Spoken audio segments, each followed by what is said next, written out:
Hi everyone, Jennifer Blevins-Smith with Integral Clinic Solutions, and you're watching my YouTube channel, Navigating the Business of Medicine.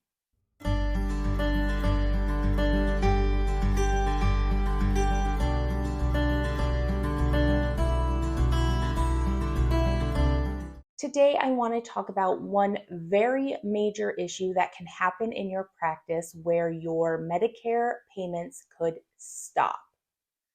This is called Medicare DNFs, or do not forwards. I'm not sure if you're aware that this can happen to you, but yes, you can stop receiving your ERAs and payments from Medicare due to certain issues on your account. I knew that this could happen. I had just never witnessed it happening. And because I became aware of it with two separate groups within the last week, I thought I should do a video about this.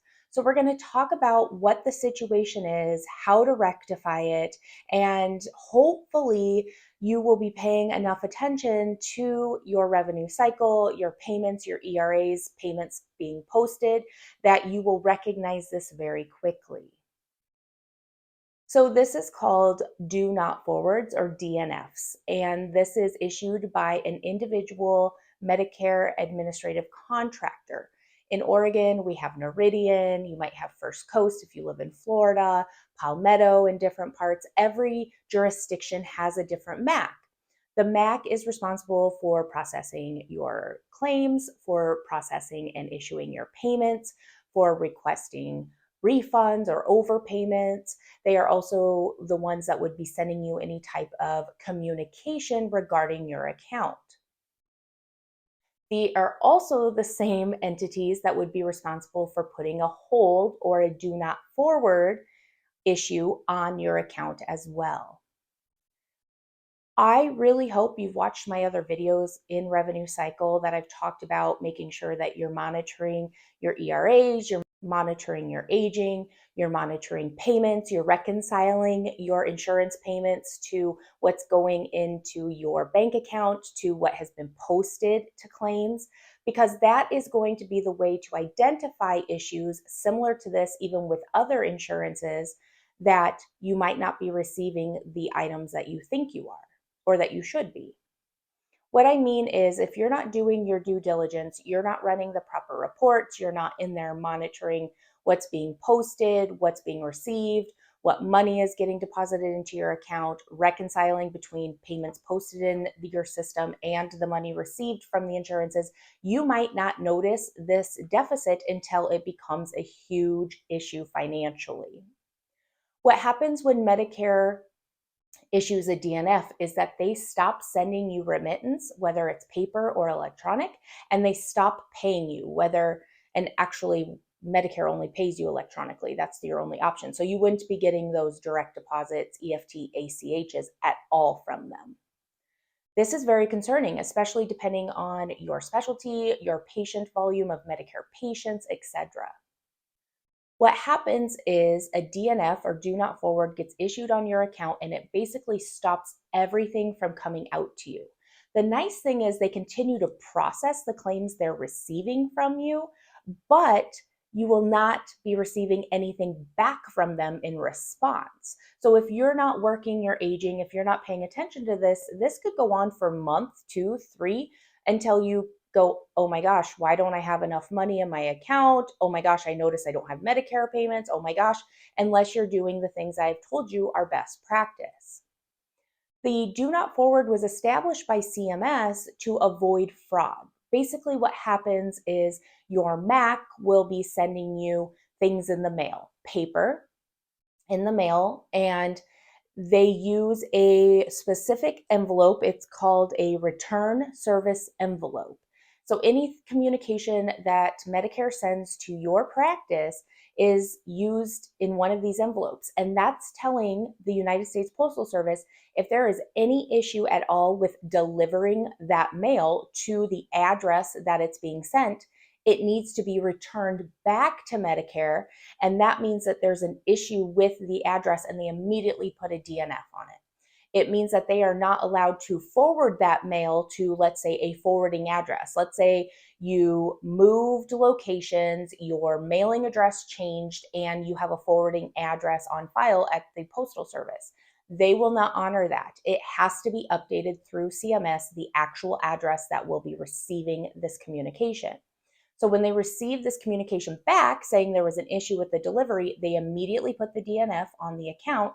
And it's not until someone from your practice who has the authority on your group practice information listed as an approved entity to update that information to have that DNF lifted. Also, if there's any issues with the electronic funds being transferred from their account into yours, it gets bounced back for whatever reason. Maybe you switched bank accounts and you forgot to update at Medicare. It will do the same exact thing. So even though it's not a paper communication, if any of their deposits that they're trying to pay you comes back as not successful, it's going to happen to you as well.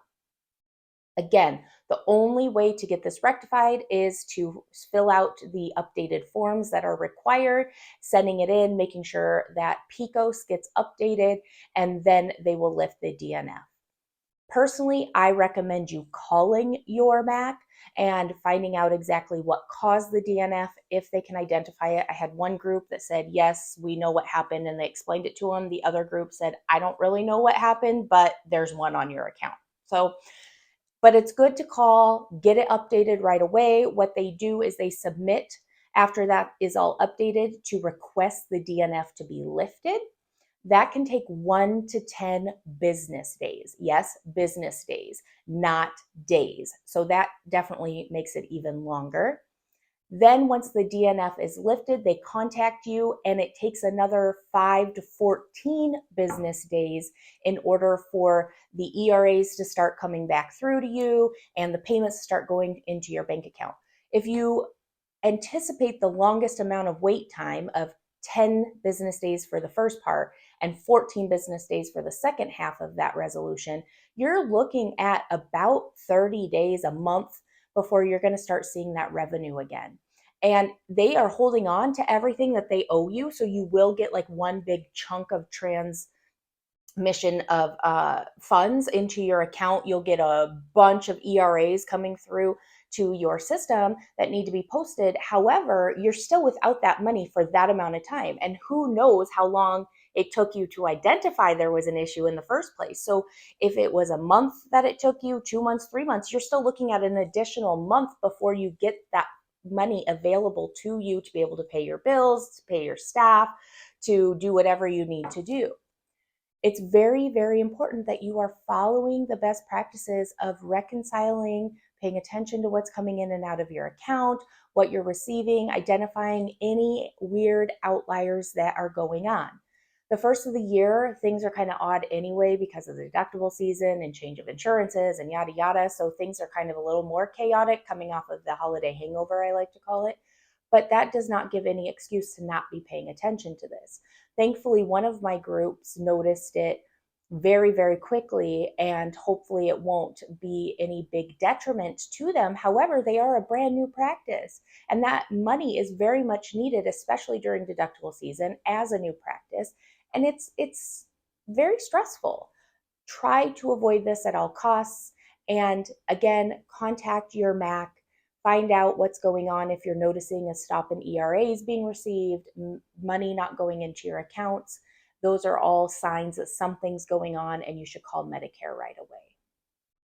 Also, one thing to note, that because they continue to process the claims that they're receiving, which is good, they don't stop that, they will continue also to forward any claims onto secondaries that they're aware of, so Medicaid plans, to supplement plans. So you might be receiving ERAs from the secondaries, but you don't have the ERAs from the primaries, and that might be kind of weird too, because you'll be like, okay, why am I receiving payment and remittance from the secondary, but I haven't gotten it from Medicare as the primary yet?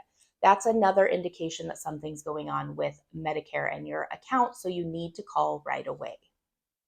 If you have any questions or comments about this, please leave that in the comments below. Smash the thumbs up button if today's video was helpful. Subscribe to my channel if you haven't already, and please share this with your colleagues whom you feel would benefit. I hope you have a wonderful day. Take care of yourself. Bye-bye.